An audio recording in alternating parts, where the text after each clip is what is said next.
특별히 오늘 이렇게 생산자 중심으로 심포지움을 갖게 된 것은 우리나라 말산업 자체가 생산 기반이 튼튼해야 말산업이 건강해질 수 있겠다 이런 생각을 하게 됐어요. 그래서 올해는 말 생산자들이 함께 힘을 합쳐서 2020년을 한번 새롭게 도약해보는 그런 결의의 시간을 가졌으면 좋겠다 싶어서 고객님은 힘을 합쳐서 내년도 우리나라 말 산업의 생산이 새롭게 길을 만들어가는 그런 창조적이고 혁신적인 시간을 만들어줬으면 좋겠습니다. 안녕하십니까. 저는 지금 말보건원에서 근무하고 있는 임어진 수의사입니다. 예, 최근에 그 말복지 관련해서 이슈가 굉장히 많이 됐었죠.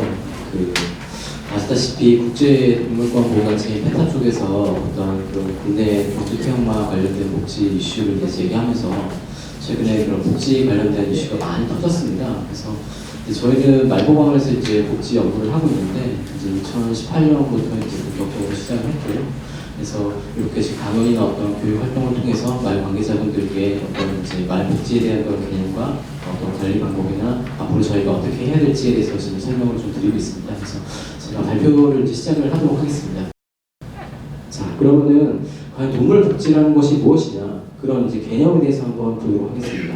동물 복지라는 개념은 동물의 어떤 기본적인 욕구가 충족이 되고 고통이 최소화 되는 어떤 행복한 상태를 의미합니다. 즉 동물이 굉장히 만족을 하고 행복한 그런 상태에 있는 걸 얘기를 하고요. 그러기 위해서는 지금 보면 뭐 물과 음식을 잘 줘야 되고 어떤 살 수 있는 의식처를 잘 제공을 해야 되고요. 어떤 학대나 고통이 없고 그리고 말처럼 이제 자유롭게 뛰놀 수 있는 그런 본성을 표현할 수 있도록 사람이 도와줘야 됩니다. 그래서 보시면은 국제동물보건기구와 미국 수의사협회에서는 제가 말씀드린 이 위의 기준에 근거해가지고 지금 그런 동물의 복지에 대해서 이제 언급을 했고요. 혹시 제가 좀 빠른가요? 괜찮습니다. 예. 그래서 그 말씀드린 동물 복지를 가장 잘 담고 있는 것이 바로 이 동물의 5가지 자유입니다. 동물의 5대 자유라고 불리는데요. 이거는 그 영국에서 1979년에 설립된 농장동물복지위원회가 있습니다. 이 위원회가 이제 영국의 그 농식품부 산하에 있는 기관인데요. 거기서 산업 동물을 위한 동물의 5대 자유를 발표하게 됩니다.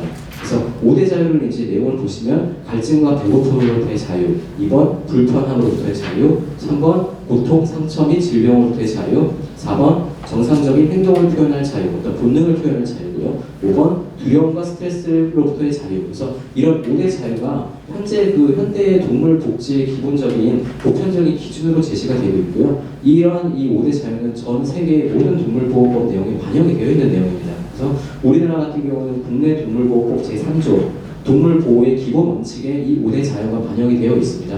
그래서 과연 이런 동물 복지가 시간이 지나면서 어떻게 발전을 해왔냐 비교를 해보면요. 첫 번째로는 원래는 이제 반려동물을 이제 잘 묶어서 이제 밖에서 이제 밥도 주고 똥도 치워주고 이제 가끔 기호해주고 이런 게 이제 복지였다면은 놀이터나 이제 이런 데서 데리고 다니면서 산책도 시켜주고 어떤 정서적으로 이제 그런 교감을 하는 부분도 이제 복지로 확대가 되고 있습니다.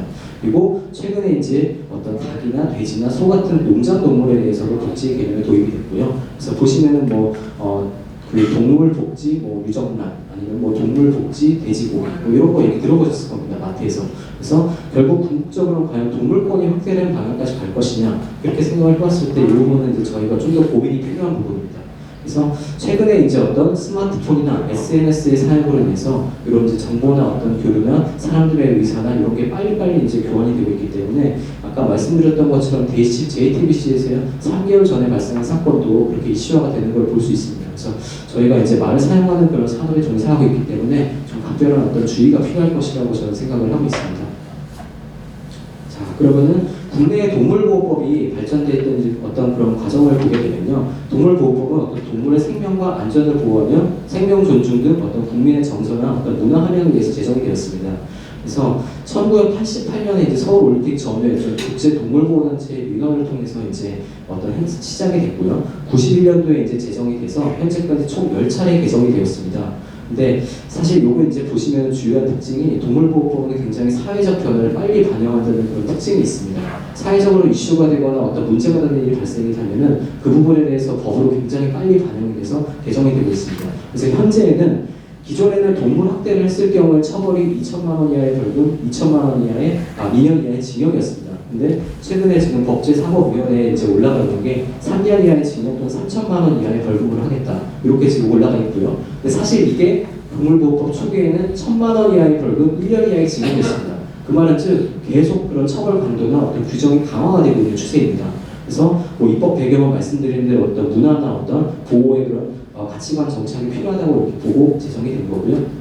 그래서 개정이 된 걸 제가 한번 간단하게 보시면요. 2013년 3월에 이웃집 맹견을 전기톱으로 살인한 사건이 있었습니다. 그 당시에 이제 동물보호법이 이제 그 당시에 강하지 않았기 때문에 70만 원 벌금형으로 이제 끝났고요. 그때 처벌이 강화되도록 이제 그런 식으로 운영이 됐고요. 2016년 5월에 동물농장에 강아지 공장이 방송이 되었습니다. 그래서 실제 이제 수의사가 아닌 무자격자가 수술을 하고 진료를 하고 그리고 이런 좋지 않은 환경에서 자꾸 사육을 하는 그런 일이기 때문에 복지에 대한 그런 문제가 발생했는데 이 당시에 법이 없어서 처벌을 할 수가 없었습니다. 그래서 이런 동물 생산업을 예전에는 신고만 하면 할 수 있게 되었는데 이거를 허가를 하도록 바꿔버렸습니다. 그리고 동물 학대나 어떤 유기행에 대한 처벌을 강화했고요. 그리고 2017년 9월에 최시원 씨 개한테 사람이 물려서 죽었잖아요. 한일관 대표가. 근데 그 당시에 이 처벌도 규정이 없었어요. 그러다 보니까 그냥 서초구청에서 5만 원 과태료를 이제 매기는 수준에서 이제 끌어놨고요. 그리고 동물보호법 위반을 해서 목줄을 내지 않았다. 그렇게 이제 처벌을 받았습니다. 그 이후에 이제 법이 지금 개정이 진행 중인데 맹견 안전관리 규정이 강화돼서 목줄, 입마개 그리고 맹견을 키우는 경우 1년에 4시간 이상의 교육을 받아야 되고 어린이집이나 유치원 등에 출입 금지한다. 즉 굉장히 사회적 변화를 빠르게 반영을 하고 있습니다. 그 말은 즉 말산업에 어떤 이슈가 발생을 하게 되면 법으로 굉장히 규제가 될 수 있는 그런 가능성이 좀 크다고 생각을 하고 있고요.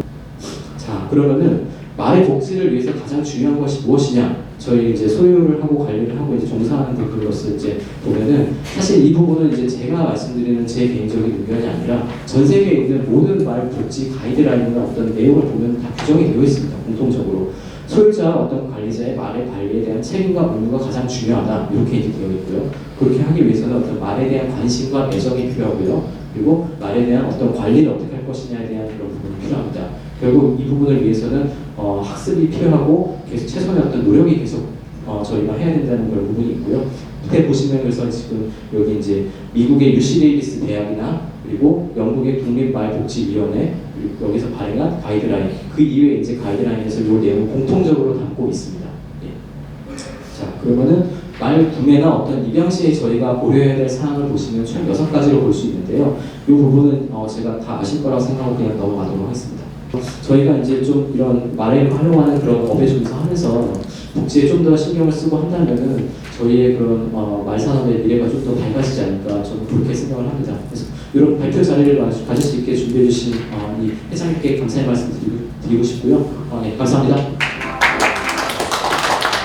역변당은 있긴 하지만 최종 목적지는 좀 희망이 있는 그래서 저희는 100% 마주리 예, 그 제주마 산업 그 실패 향후 과제라고 해서 먼저 저희 협회 본사가 또 한편으로는 그 당시 이제 거세를 하는 아마 내년도에는 이 오늘 말씀드린 생산자 주도의 말 산업이